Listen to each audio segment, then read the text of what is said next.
Greetings exiles and foodies. Today I'll share 7 essential tips for smooth league start in Path of Exile Settlers of Kalgur. I've been playing this game since 2013 and with over 40 league starts under my belt, one would think I would be better at the game, but here we are.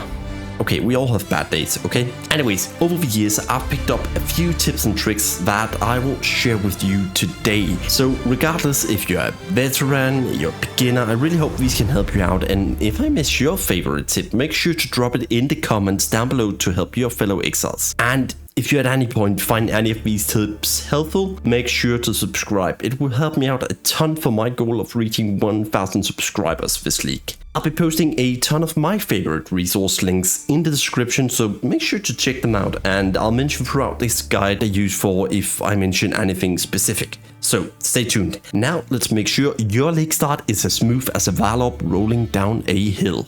Tip number 1. Plan your build. First thing first, planning your build is crucial to avoid common pitfalls right from the start. I have 4 outliners here. Research popular builds, considering a playstyle, skill tree planner, and avoid builds requiring specific uniques. And first thing first, research popular builds. Check out build guides on YouTube from your favorite POE content creator and see what's strong in the current patch. Creators like Cicerin put a ton of effort into giving a diverse range of builds to choose from, so there's a playstyle for everybody, regardless if you're a mage type of guy or if you're a melee kind of guy. He really puts in a ton of effort into giving everybody something to play. And secondly, considering your playstyle, choose a build that match how you like to play. It really helps enjoying the game in the long run, and it's kind of like, do you want to be up personal? Do you prefer casting spells from a safe distance? Really think about this whenever you choose a league start. It will help you out enjoying the game so much more in the long run. And thirdly, skill tree planner. Use a tool like Path of Building to map out your skill tree. It helps avoid wasting points and skills you don't need and useless time to thinking, okay, should I go this way or that way? It really helps out a ton in making the correct choices fast as seemingly possible. And often all the creators that you follow, if you follow one of their guides, they have this little extra skill tree, so you can map out like a level 15, level 30, 45, 50 and so on, all the way to end game. So Path of Building is a great tool. I'm going to link how you can download it in the description. And for number 4 here, avoid builds requiring specific uniques. Some builds rely heavily on specific uniques, which can be hard to acquire early in the league, so it's best to choose builds that can perform well with rares or easy accessible gear until you have gathered enough currency for more specialized items. I can't stress this enough because some people, they say, oh, you need one thing to make it work. Then the league starter, and that one thing is 10 divines, and you're kind of fucking screwed with your league starter. Avoid builds requiring specific uniques. Remember, a well-planned build can make your entire league experience so much smoother, and I could make an entire video just on this part. So that's also why it's tip number 1. Tip number 2. Use resources available during the campaign. Utilizing the resources available during the campaign can streamline your progression and give you an edge. So vendor recipes, bench crafting, hidden treasures and movement skills actually. So first of all, vendor recipes. Familiarize yourself with useful vendor recipes for your builds. So for instance, a ton of people are probably gonna play melee, so selling a weapon, and then a magic or rare rustic sash and a blacksmith's whetstone can provide you with an early game weapon with increased percentage physical damage, which can be very helpful early on for melee builds. I'd say like every 8th to 10th level you need to upgrade your melee weapon to have a smooth league start as a melee player. That's kind of like the thing about playing melee. Remember the vendor recipes if you don't find them on the ground, because it can really help you out a ton. And I'm gonna make a link for all the vendor recipes in the description. Make sure to check it out. Secondly, use bench crafting. I don't know how many times I forgot it myself, so yeah, shame on me. But using bench craft to just give you that edge on extra resistances, give you that little extra agility or intellect you need to level up your gems, giving you a flat fizz multiplier on your rings or weapon, that can really help you out in the long run. And also movement speed on your boots. Use bench crafting. You take your 30-40 seconds to go into your hideout and use it, so please do it. It will help you out immensely in the long run. Hidden treasures. Look for hidden treasures and bonuses, and with this I mean in the upper prison there are always a guaranteed chest that drop flask and quicksilvers among those. So Exiles at the broken bridge, that's where you go and open little chests at a broken bridge. These can drop full set of items, so there's a good chance you get some rares there. Or engaging in the Legion encounter at the climb. It can really yield great rewards with rares that can boost your zooming through the campaign. And lastly, movement skills. Equip movement skills like dash, flame dash, leap, slam, cross blink to navigate through the zones quickly and avoid dangerous encounters. It's not uncommon to maybe have 1 to 2, so like leap slam together with flame dash can actually be a thing for some people. And lastly, maximizing the use of available resources during campaign can significantly enhance your leveling experience and prepare you for the challenges ahead. So yeah, remember, Vendor Recipies bench crafting, please use them. Tip 3. Make an Atlas tree that resonates with your build. Your Atlas tree can greatly enhance your endgame experience, so it's important to align it with your building goals. Focus on synergy. Choose passive that complement your build strengths. For instance, if you're playing a melee build, perhaps Harvest and Harbingers might be better for you than going for Legion nodes where mobs are spread far apart. And secondly, consider your farming strategy. Decide whether you want to focus in bossing, mapping, specific clique mechanic like Legion or Delirium, and trailer your Atlas tree accordingly. And thirdly, be flexible. As you progress through the endgame, be ready to adjust your tree based on the loot you acquire for your character and your evolving goals. So in the start you had a goal of like, oh, I just want down Maven this league, or I just want to go and get the Atlas full completion. Well, suddenly you just found a ton of divines and you're zooming through the maps and you completed your goal in 1 to 2 weeks and you're like, oh, well, what now? Well, thankfully we got a second and a third Atlas tree that we can play with. So the second and the third Atlas tree, I would always save those for my end game farming strategies or like end game goals that I want to do. So for instance, I would personally always go for a map oriented first Atlas tree. One that really helps me get the completion done, gets high sustain of maps before I move on to like specific Legion Delirium farming or anything alike. That's my tip for you. So don't be afraid to go in and just have a dump Atlas tree in the start that just focus on one thing and then use the third and the second Atlas tree that you're provided for other things. A well-planned Atlas tree can make your endgame farming more efficient and rewarding, so yeah, keep that in mind. Tip number 4, gear up wisely. Proper gearing is essential for surviving and speeding through the campaign. I have 3 outliners here. Resistances, upgrade often, upgrade smart. Make sure your resistances are capped as you progress through the activists. I can't stress this enough. This is what's keeping you alive. Use benchcraft for boosting your resistances whenever it's available. Secondly, upgrade often.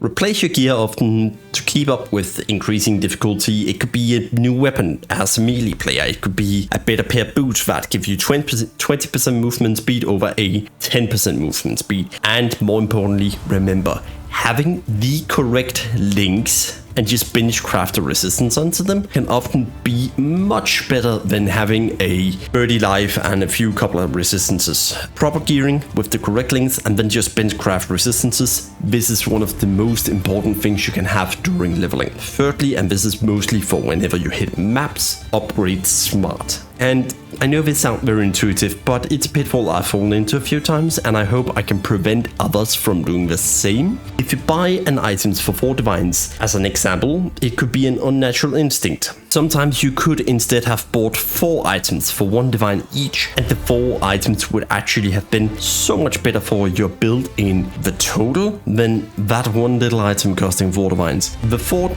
items themselves would probably often offer more defense, more offense than 1 little big item, enabling you to farm those 4 divines back faster afterwards. So yeah, really think about small upgrades all over the board rather than one big is often so much better for you. And as a closing line, keeping your gear up to date ensures that you can basically handle whatever challenges the game throw at you. So yeah, make sure to use your currency often.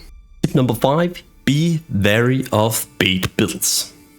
Yeah, I'm gonna go into this territory, so put them in the comments if you disagree. Anyways, not all builds are created equal, and some can lead to frustration if not properly understood. Evaluate build requirements. Some builds look great on paper, but require you with specific gear, knowledge, high investment to function well, and some require you to really have an immense amount of knowledge about the game and how you can adapt them. Avoid these until you have the necessary resources or you are a veteran that can basically solve anything that the game throw at you. So be wary of those. Check community feedback. Look for builds that have been positive feedbacks from multiple sources, probably your favorite POE content creators. Often they would say if they can test this, but it should work 9 out of 10 times. So yeah, make sure you check your community feedback on new things that's not been proven to work yet. And thirdly, watch gameplay videos. Seeing a build in action can actually give you a better idea of its strength and weaknesses. It's a great way to determine if it build suits your playstyle. And lastly, avoid builds that require 10 different uniques. Please. And if you see a build, oh well, you just need a mage block for this to work perfectly. Well, yeah, and how does it work without absolute garbage? So please keep in mind, be wary of builds that say you just need 5 uniques to work, and suddenly that 1 unique costs 10 divines. Please be wary of that. Anyways, as closing line, choose a reliable, well-documented build. Can save you time, frustration, and ensure you have a fantastic league start compared to others. Tip number 6, update your loot filter. A great loot filter is essential for efficient progressing through the game without missing any valuable items. And trust me, it can save you time. For this I have 3 outliners for you. Customize your filter, adjust for progression, utilize sound and visual cues. First of all, use loot filter that highlights important items and hide junk. You can find pre-made filters on the website like Filterblade, made by a guy named Neversing, and trust me, he does probably one of the most amazing jobs I've seen for the POE community over the years. And he allows you to customize so many things to your needs. If you're not a veteran at using them or just can't be bothered really, just make those pre-made that he has set up already. Trust me, they are so fine to use. Secondly, adjust for progression. As you level up and progress through the game, update your loot filters to reflect the changing value of items. You can do that actually in the filter blade function. So you can have in the filter that you have a during campaign part and you can have during the mapping part. Early on, you might want to highlight items that have the correct socketed links with colors like red, green, blue. And later on, you want to focus on the high value drops like tier 0 or 1 items rather than having a tier 3 unique item drop every time. So there's a few things that you want to have a look out for. So thirdly, utilize sound and visual cues. Enhance your filter with sound alerts and visual cues for valuable items. Filterblade does an amazing job for you in ensuring that you don't miss crucial drops already, but you can customize them to your needs to really heat it up whenever you find something spicy. And lastly, an updated filter really helps you out on focusing out the most valuable items, making your gameplay more efficient and enjoyable in the long run.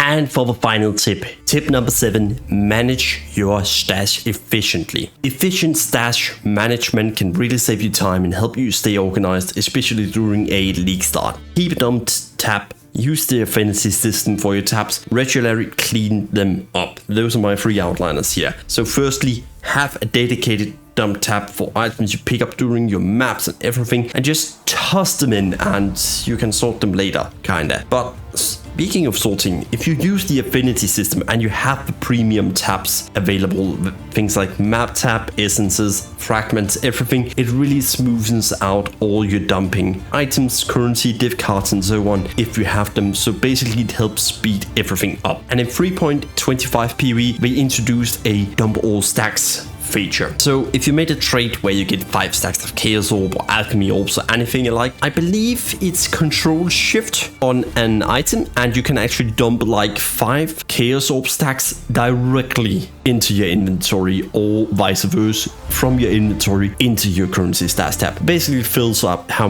much you have. So that's really gonna help a ton on saving time and everything. So yeah, thanks for running your games. And thirdly, regularly clean your stash tab. And with this I mean the dump tab. Periodically clean out the things, sell them to the vendors, sell them with the new currency market that allows you to sell things like gift card, essences, and all the bubblegum currency you might have acquired over the time. So it can actually give you quite a few chaos to deal with if you remember to sell your bubblegum currency. And with bubblegum I mean fusings, I mean scourings, jewelers or chromatic orbs, anything like alterations, things you don't want to use or don't plan on using or don't really not sure how to use them. Please remember to sell them for chaos orbs so you can invest into more gearing. Helps you ensure a faster mapping and more smooth gameplay. Those are my tips for the cleanup. And lastly, efficient stash management. Keep your resources accessible and your gameplay smooth, especially in the hectic early days of a league.